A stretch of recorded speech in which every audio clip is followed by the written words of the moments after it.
उकसा लेता है। मैं तो अच्छा करना चाहता हूं, लेकिन गरीब गंदी बातें मेरे सामने आ जाती हैं। इसलिए फिर वो 8 अध्याय में इस रेवलेशन को खोल देता है कि अब जो मसीह यीशु में है उनके ऊपर पाप की सजा नहीं है, क्योंकि यीशु के लहू के वसीला से सारे पाप, बोलो हालेलुया। आपको पता जिस खुदा की हम महिमा कर रहे हैं वो आम नहीं है। आज पता नहीं किससे, लेकिन खुदा किसी से बात कर रहा है। आज खुदा किसी को अपनी तरफ खींचना चाहता है, पता नहीं वो कौन है, लेकिन आज खुदा उससे बात कर रहा है। हम किसी आम खुदा की महिमा नहीं कर रहे, वो बहुत अद्भुत खुदा है। क्यों? यीशु के लहू के वसीला से पाप माफ हुए। आपको पता है यीशु के बर्थ के ऊपर पिछले दिनों में हम कलाम कर रहे थे, ये वाला यीशु के जन्म के ऊपर एक बहुत बड़ी बात हुई, क्योंकि यशायाह क्या कहता है कि यीशु के लहू के वसीला से आप सब बचाए जाएंगे, उसी की कुर्बानी से आप छुटकारा पाएंगे। बोलो हालेलुया। हालेलुया। कैसे ये सब कुछ हुआ? आपको पता मसीह यीशु के बर्थ के ऊपर, यीशु के जन्म के ऊपर एक बहुत बड़ी बात हुई। सबसे पहले फरिश्ता आया और किन के पास गया? कुछ चरवाहे थे, कुछ, और क्या कर रहे थे वो? और वो क्या कर रहे थे? बोलो बोलो, भेड़ों की राखी कर रहे थे। उनकी रखवाली के लिए बैठे थे बाहर, और आग के सामने बैठे, आग के सामने, और भेड़ों की रखवाली कर रहे हैं। कौन सी भेड़ है ये? अगर आप ध्यान से कलाम को देखोगे, अगर असली भाषा में कलाम को पढ़ोगे, यूनानी, इब्रानी और लैटिन को मिक्स करके पढ़ोगे, वहां आपको बहुत सारी बातें मिलेंगी। क्यों खुदावन चरवाहों के पास फरिश्ता गया? क्योंकि इस्राएल के अंदर प्रभु ने मूसा को 7 पर्व दिए थे। कितने पर्व जी? 7 फेस्टिवल दिए थे। तुमने ये काम करना है, ये भी करना है। उन पर्वों में से एक पर्व था प्रायश्चित का पर्व। सब बोलो, कौन सा पर्व था? प्रायश्चित का। उसमें क्या होता है? इस्राएल का महायाजक हैकल के पवित्र स्थान में जाता है और एक मेमने के लहू को लेके जाता है, और उस लहू को वाचा के संदूक के ऊपर गिरा देता है, और खुदा की हजूरी आती है और इस्राएल के 1 साल के लिए पाप, बोलो, ढक देता था खुदा। माफ नहीं होते थे 1 साल के लिए, ढक देता था खुदा। वो फिर जब नया साल आता था फिर महायाजक को ये काम करना पड़ता था। इसलिए ये जो चरवाहे बैठे हैं भेड़ों की रखवाली करने के लिए, ये कोई आम चरवाहे नहीं है, ये लेवियों के घराने के चरवाहे हैं। और लिखा है ये एक फेस्टिवल की तैयारी में बैठे हैं, क्योंकि एक पर्व आने वाला है जो जूम का पर्व है, प्रायश्चित का पर्व है। उस पे एक मेमने की कुर्बानी होनी है, और मेमना ऐसा चाहिए जो पवित्र हो, जिसकी चमड़ी पे कोई रोग ना हो, जिसके पैर सीधे हो, जिसके दांत पूरे हो, क्योंकि एक निर्दोष मेमना चाहिए, दोष रहित मेमना होना चाहिए जो खुदा की कुर्बानी के लिए चाहिए। और इसने करना क्या है? इस्राएल के 1 साल पाप ढक देने, इसकी तैयारी में वो बैठे हैं। तबेले के अंदर, बाहर तबेले के अंदर बेटे जन्म दे रही है बच्चों को लेकर, अभी तक मेमना नहीं मिल रहा। चरवाहों के पास फरिश्ता आता है, कहता है डरो मत, आप तो उस मेमने की खोज में लगे हो जिसने 1 साल के लिए ढकने हैं। जाओ, आपके लिए खुशखबरी है, बैतलहम के अंदर एक चरनी में वो मेमना जन्मा है जिससे 1 साल के लिए नहीं, सदा के लिए पाप माफ हो जाएंगे। बोलो हालेलुया।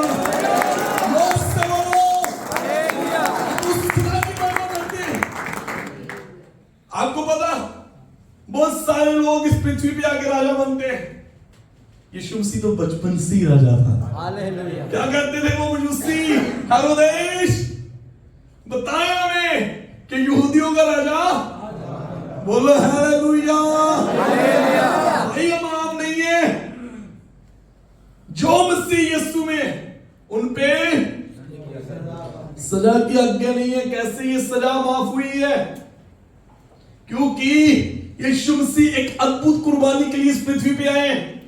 आपको पता, पिछले दिनों में हम प्रचार कर रहे थे कि खुदावन ने क्यों ये सब कुछ क्रिएट किया, क्यों प्रभु ने ये सब कुछ बनाया, क्यों परमेश्वर ने पृथ्वी बनाई, क्यों परमेश्वर ने आकाश बनाया, क्यों परमेश्वर ने आदम को बनाया। बहुत सारे लोग कहते हैं आराधना करने के लिए बनाएंगे, यस हम आराधना करने के लिए बनाएंगे, लेकिन एक काम और करने के लिए खुदा ने क्रिएट किया है। जब हम बाइबल को ध्यान से पढ़ते हैं, जेनेसिस में, उत्पत्ति की किताब में ऐसे लिखा है कि परमेश्वर ने आदम को बनाया, और आदम को इसीलिए बनाया कि ये सारी पृथ्वी पे राज्य करे। और आपको पता आदम के एक आज्ञा दी खुदा ने, क्या आज्ञा दी? बोलो, आज्ञा क्या दी आदम को प्रभु ने? कि तूने ये फल, सबको पता है किससे बात हुई है? आदम से। आपको पता है जब ये बातें खुदा आदम से कर रहा था तब हवा नहीं बनी थी, क्योंकि अगले वचन में ऐसे लिखा है, जैसे ही खुदा ने बात खत्म की आदम पे गहरी नींद भेज दी और फिर उसकी हड्डी निकाल ली। हवा बाद में बनी है। और फिर भाई हवा को किसने बताया कि फल किसने बताया जी? आदम, राइट। ये तो बात तो केवल आदम से है परमेश्वर की। ओ भाई शैतान को किसने बताया कि इनको फल खाने के लिए मना किया है? क्योंकि ना तो हवा ने बात शुरू की है ना आदम ने किया है। साफ आता है, शैतान उसके अंदर आता है, वो कहता है क्या आपको किसी फल खाने से मना किया परमेश्वर ने? ओ भाई इसको किसने बताया? कैसे हुआ ये? चलो मान लेते हैं हवा को तो आदम ने बता दिया होगा कि ये फल नहीं खाना। वो शैतान कहां से आया? बहुत सारे लोग क्वेश्चन कहते हैं प्रभु आपने अदर के बाग में वो फल लगाए क्यों जिससे पाप होना था? वो शैतान कहां से आ गया? आपको पता है शैतान ने क्या किया था? मैं सजा की बात बता रहा हूं, सजा कैसे पृथ्वी पे आई थी और असली सजा किसके लिए आई थी? आपको पता, स्वर्ग में लूसीफर नाम का एक फरिश्ता था जिसने ये सोचा था कि मैं परमेश्वर से भी बड़ा सिंहासन बनाऊंगा। किया नहीं है अभी तक, सोचा है। परमेश्वर ने उसे स्वर्ग से बाहर निकाल दिया। और आपको पता हमारा खुदा न्यायी खुदा है, वो अनकी खुदा है। सारे बोलो अनकी खुदा है, अनकी खुदा है। वो बात रखता है। उसने सोचा अच्छा ही मेरे से बड़ा सिंहासन बनाया जाता है, उसको बाहर निकालना। फिर परमेश्वर ने उसके लिए एक सिंहासन बनाया जिसे बोलते थे नरक। परमेश्वर ने सारी प्लानिंग की, कैसे अब मैं इसको इसके सिंहासन में भेजूं। आपको पता है योग की पत्री में परमेश्वर क्या कहता है योग तू उस दिन कहां था जब मैंने पृथ्वी की नींव रखी थी? क्या तू मेरे न्याय को भूल गया? अद्भुत खुदा है वो। लिखे परमेश्वर ने स्वर्ग में एक प्लानिंग की। आदम के रचने से पहले, हवा के रचने से पहले, पृथ्वी बनाए जाने से पहले एक चीज थी जो स्वर्ग में बनाई गई थी, वो था मेरा और आपका बर्रा यीशु। हालेलुया। क्योंकि परमेश्वर को पता था पृथ्वी पे आदम के द्वारा पाप हो सकता है और मैं ये सब प्लानिंग करूंगा और आदम के लिए एक एंटीडोट रख छोड़ूंगा, उसका नाम यीशु होगा। बोलो हालेलुया। हालेलुया। इसलिए तो प्रभु कहता है आओ हम आदम को अपने स्वरूप में बनाते हैं। कौन था साथ? क्या कहता प्रभु? कहता मैं इस पृथ्वी सृष्टि की रचना से पहले हूं। मत्ती के इंजील में क्या लिखा है? कहता हूं इस वंशावली में आता है 10 से दाऊद और दाऊद से यीशु। लेकिन यूहन्ना कहता वो किसी वंशावली का नहीं है, वो आदि में है। बोला हालेलुया। कहता वो आदि से है। सबसे पहले अगर कोई रचना हुई थी और वो मसीह यीशु था। जोर से बोलो हालेलुया। शैतान ने ये काम करवा के बड़ी ज्यादा खुशी मनाई। मैंने परमेश्वर के बनाए इंसान को पाप में गिरा दिया। परमेश्वर आया खुद। क्या परमेश्वर को नहीं पता होगा कि ये काम हो गया है? क्या परमेश्वर को नहीं पता होगा फल खा लिया है? क्या परमेश्वर को नहीं पता कि पाप हुआ है, आज्ञा टूटी है? फिर भी कभी भी परमेश्वर ने आदम को नहीं बुलाया था, कभी भी नहीं बुलाया था। कभी आदम और हवा अलग नहीं हुए थे, लेकिन उस दिन हुए थे। परमेश्वर आदम से कहता है आदम तू कहां है? आदम कहता प्रभु मैं तेरी आवाज सुन के डर गया हूं क्योंकि मैं बिना वस्त्र के हूं। खुदा कहता तुझे किसने बोला? क्या तूने वो फल तो नहीं खा लिया? देखो खुदा की प्लानिंग। शैतान खुशी मना रहा है लेकिन उसको नहीं पता कि उसके बाप ने ये प्लानिंग की है। बोलो हालेलुया। वो खुशी मना रहा है। परमेश्वर कहता है अच्छा जी। और बहुत सारे लोग कहते हैं आदम ने पश्चाताप नहीं किया जी, उसने दोष लगा दिया। अगर किसी के मन को खुदा कठोर कर दे क्या वो पश्चाताप कर सकता है? आप जब मूसा की स्टोरी पर तो लिखा फिरौन पहले खुद ढीठ था, वो खुद अपनी अनख में रहता था, लेकिन 7वीं बवा के साथ क्या हुआ? फिरौन कहता जा मूसा ले जा सब। मूसा बड़ी खुशी से जा रहा है। परमेश्वर कहता मूसा वापस जा, क्योंकि अब मैंने उसके मन को कठोर किया है, वो रोक लेगा तेरे को, क्योंकि मैं दिखाना चाहता हूं मैं कौन हूं। आदम से प्रभु ने बोला तूने खाया? कहता नहीं प्रभु। किसने खिलाया जी? हवा ने। प्रभु से कहता हुआ तूने खाया? नहीं प्रभु। किसने खिलाया? आ गया ना लाइन में। प्रभु कहता क्या बात, अब हो गया काम। हमारे पाप के लिए तो यीशु था, लेकिन साथ ही साथ शैतान की सजा मुकर्रर की। बोलो हालेलुया, जोर से बोलो। हम आराधना के लिए तो बनाए गए हैं, और उससे भी बड़ी बात हम शैतान को सजा दिलवाने वाले हैं। जोर से बोलो। यीशु में उन पे सजा नहीं है, वो सजा लेने वाला नहीं है, वो सजा दिलवाने वाले हैं। किसको? शैतान को। बोलो हालेलुया, हालेलुया। इसीलिए खुदा हमसे इतना प्यार करता है, कहता मैंने आपको उस जुए से निकालिए। मैं नहीं चाहता कि आप वहां जाओ। मैं आपसे कुछ बड़ी बातें करना चाहता हूं। आपको पता मसीह यीशु ने कैसी कुर्बानी दी हमारे लिए, कैसे हम बचाए गए। हमारे पंजाब में ये बहुत चलती है। अगर कोई मसीह के खिलाफ बोलता है, रोड बंद हो जाते हैं, धरने लगते हैं।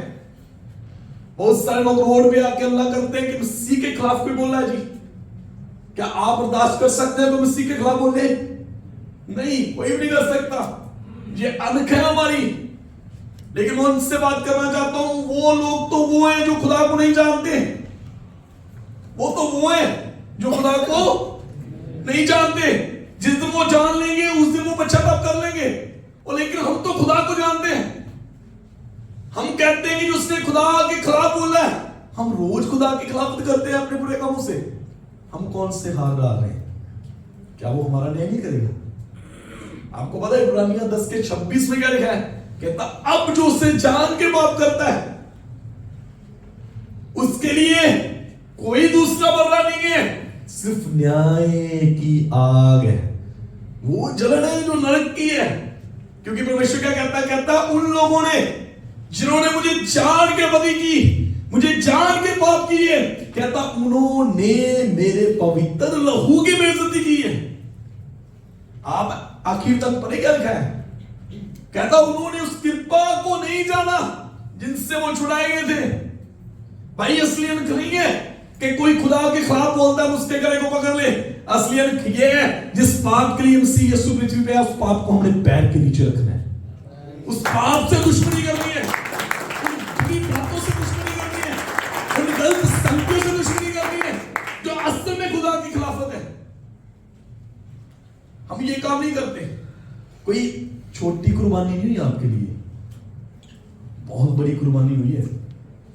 क्योंकि आज बहुत सारे लोग उस तस्वीर को भूल गए जिस तस्वीर से वो बचाए गए हैं। क्योंकि आज सिर्फ वो यीशु याद है जो लंगरे चलाता है। आज सिर्फ वो यीशु याद है जो मूर्तें जलाता है। आज सिर्फ वो यीशु याद है जो अंधों को आंखें देता है। लेकिन लोग उस यीशु को भूल गए जिसने कलवरी क्रूस पे जान दी थी। इसलिए पाप करने में इतनी दलेरी हमारे अंदर। अगर हम यीशु को कलवरी क्रूस के ऊपर डेली देखते हैं अपने पापों के लिए, कभी भी हमारी हिम्मत नहीं बढ़ेगी कि हम गुनाह करें। क्योंकि एक बदला हमें याद दिलाएगा, एक लहू हमें आज याद आएगा कि नहीं, मैं नहीं करना चाहता, क्योंकि मेरे लिए बहुत अद्भुत कुर्बानी हुई। आपको पता है यीशु मसीह की पीठ पे कितने कोड़े लगे? मैं चाहता हूं आप इस तस्वीर को देखें कुछ समय के लिए। आपके अंदर की बदी आज आपसे दूर हो जाएगी। जो चाहते हैं कि ये काम प्रभु, ये आदत में से छूटने नहीं, आइए आज उसकी और निरता में चले जाएं। आपको पता पाप छोड़ने का सबसे आसान तरीका क्या है? सबसे आसान तरीका, आप कितनी भी कोशिश कर लो, नहीं मैं अपने मन को बांधता हूं, मैं गुनाह नहीं करूंगा, हाँ वो काम आएगा, लेकिन उससे भी बड़ा काम है। पाप कैसे दूर हो सकता है? आप अपना समय ज्यादा से ज्यादा खुदा के साथ व्यतीत करें। जैसे आप उसकी संगति में रहोगे, क्योंकि उसमें एक ऐसी रोशनी है जिसके सामने अंधकार टिक नहीं सकता, अंधेरा नहीं आ सकता। जब आप उसकी रोशनी के पास जाओगे, ऑटोमेटिकली वो अंधेरा आपसे दूर चला जाएगा। बोला भैया, आप सिर्फ उसके पास चले, कुछ नहीं करना, सिर्फ उसके साथ बातें करनी है, समय बताना है। उसकी पवित्र हुजूरी आपको पवित्र कर देगी। उसकी अद्भुत हुजूरी आपको पवित्र कर देगी। बोलो हालेलुया। पीठ पे 39 कोरे लगे। कितने जी?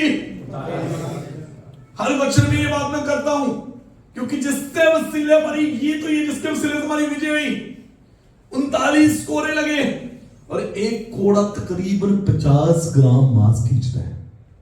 आइए देखिए, एक कोड़ा तकरीबन 50 ग्राम मांस खींचता है। करें गुना 50 को 39 के साथ, तकरीबन 2 किलो मांस यीशु मसीह की पीठ से उधेड़ लिया गया। किसके लिए? क्या उसने कोई गुनाह किया? नहीं, मेरे और आपके लिए। फिर उसके सर पे कांटों का ताज रखा। किसके लिए भाई? मेरे लिए। फिर उसको वाली सलीब दी, उस पे कोई सरमाइका नहीं लगा, कोई पॉलिश नहीं है, कोई रंदा नहीं है, उसके अंदर से शतीरे, वो छिलते निकल रही है, जख्म बहुत है पीठ पे। जब यीशु उठा के चल रहा है, गिरता है और वो सारी शिल्द उसके अंदर जाती है। कितनी बड़ी वेदना सह रहा वो भाई आपके लिए। फिर भी हम पाप करें, क्योंकि हम उस करीब से देख रहे हैं उस यीशु को। कलवरी क्रूस पे लटका दिया। इसके लिए भाई, हमारे लिए। क्यों हम पाप कर रहे हैं? आपको पता है यीशु मसीह ने बहुत मिरेकल किए, क्योंकि आज लोग इस तस्वीर को भूल गए, आज लोग उसके लहू को भूल गए। सिर्फ मिरेकल, सिर्फ मिरेकल, सिर्फ चमत्कार चाहिए। आज उस तस्वीर को भूल गए। आपको पता है यीशु ने बहुत काम किए, लंगड़े चलाए, मुर्दे जिंदा किए, अंधों को आंखें दी, लेकिन किसी को यह नहीं बोला मेरे साथ चल स्वर्ग में। किसको बोला? जिसने उसे कलवरी क्रूस पे देखा था। बोलो हालेलुया। आज से कलवरी क्रूस को देख रहे हैं, आप कभी भी गुनाह नहीं करोगे, आपका दिल ही नहीं करेगा, आपके अंदर एक ऐसी मोहब्बत आएगी यीशु की। बोलो हालेलुया। क्योंकि यीशु जल्दी आने वाला है भाई, बहुत जल्द आने वाला है यीशु, बहुत जल्द आने वाला है। और वो ही जाएंगे जिन्होंने अपने आप को उसके कलाम से और उसके लहू से पवित्र किया है। एक बात पूछनी चाहता हूं, कितने लोगों ने ईमान किया? इसके बाद हम जल्दी आमीन करेंगे। कितने लोगों ने ईमान किया यीशु के ऊपर? जो ईमान करते अपने हाथों को दिखाएं। आपको पता ईमान का इनाम क्या है? वचन में यीशु की टेस्टिमनी क्या है? यूहन्ना 3:16 में क्या लिखा है? कहता अब जो ये मसीह यीशु के नाम के ऊपर विश्वास करते हैं वो कभी हलाक ना होंगे, वो कभी नाश ना होंगे, वो सदा की जिंदगी पाएंगे। कौन सी जिंदगी? सदा की जिंदगी। मैं आपसे एक क्वेश्चन करना चाहता हूं, अगर भाइयों यीशु आज ही आ जाए, इसी घड़ी आ जाए यीशु, क्या हम उसके साथ जा सकते हैं? आइए अपनी जिंदगी को चेक करें और बताएं, क्या आपका मन आपको ये अथॉरिटी दे रहा है कि भाई तू यीशु के साथ जा सकता है? बहुत सारे लोग कहेंगे अभी मैं तैयार नहीं हूं। तो हो सकता है यीशु के आने में देरी हो सकता है वो देर में आए, लेकिन भाई हमारे पास कौन सी गारंटी है कि हमने कल देखना है? इसलिए वचन कहता है कि उस वचन को अपने लिए लाभ की बात मान लो और उसी समय तौबा कर लो। हमें जो मसीह यीशु में है उन पे सजा का हुक्म क्यों? कब होगा? जब हम उसके लहू के वसीला से पवित्रताई में बढ़ते चले जाएंगे। क्योंकि वचन में लिखा है जैसे मैं पवित्र हूं, मैं चाहता हूं ऐसे आप भी। आज से सारे कॉम्प्रोमाइज जो हम समझौता करते हैं पाप के साथ, उसे छोड़ दीजिए। भाई यीशु बहुत जल्द आने वाला है। क्या फायदा इतनी सभाओं में जाके फिर भी हमारा नाम उससे ना मिले तो? कोई फायदा होगा? इस पृथ्वी के ऊपर सबसे बड़ा काम ये है, अपने आप को पवित्र कीजिए।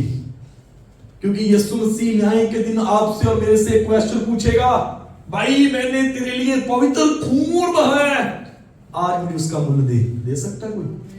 उसका मूल्य जीवत जिया, वो हमारी पवित्रता है। बोलो हालेलुया। अब जो मसीह यीशु ने उन पे सजा का हुक्म, सजा शैतान के लिए, हमारे के लिए नहीं है भाई। उसको सजा दिलवाने के लिए हम आए हैं, लेकिन दुख की बात होगी अगर हमने उसकी सजा अपने ऊपर ले ली तो, क्योंकि यीशु ने उस सजा को दूर कर दिया है। आइए अपने आप को चेक करें, अपनी जिंदगी को देखो, कोई ऐसी बात तो नहीं खुदावन जो हमें स्वर्ग जाने से रोके। अपनी आंखों को बंद करें, अपने हाथों को स्वर्ग की ओर उठाएं। कोई भी ऐसा पाप जो आपको स्वर्ग जाने से रोक रहा है, आइए उसका पश्चाताप आज किसी पास्टर के सामने नहीं, उस यीशु के सामने करें जो कलवरी क्रूस के ऊपर कुर्बान है।